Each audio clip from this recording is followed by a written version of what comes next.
सो देवघर नगरी, बाबा बैद्यनाथ के द्वार।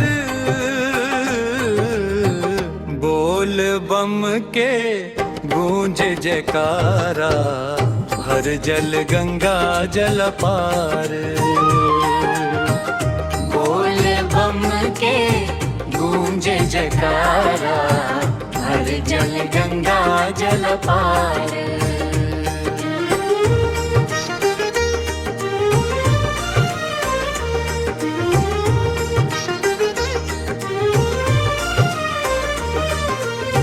सुल्तानगंज से जलवा भर भर, नंगे गोड़िया राह निहार। नंगे गोड़िया राह निहार, केसरिया रंग में रंगाइल कांवड़, भोला करी है बेड़ा पार। भोला करी है बेड़ा पार। डमरू बाजे घन की बाजे, हर हर महादेव पुकार। हर हर महादेव पुकार। भक्ति के रंग में भींजल मनवा, मिट जाला सब दुख भार। मिट जाला सब दुख भार।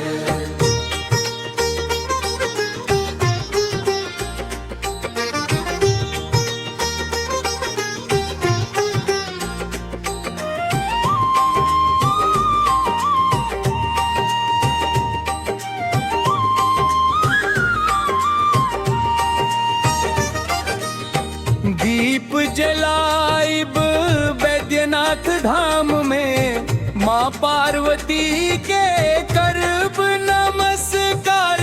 माँ पार्वती के करब नमस्कार। सावन भर बाबा के महिमा गाइब, बरसाव सुख के उपहार।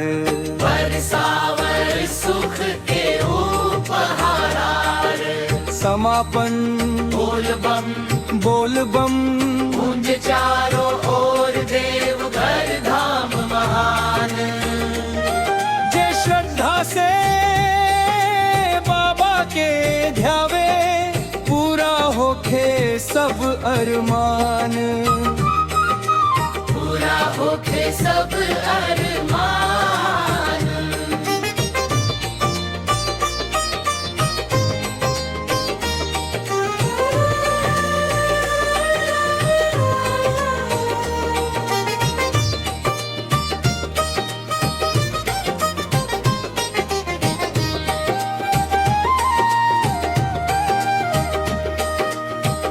भगवा जारन ते है संगर, मानिक जल पी हर संचार।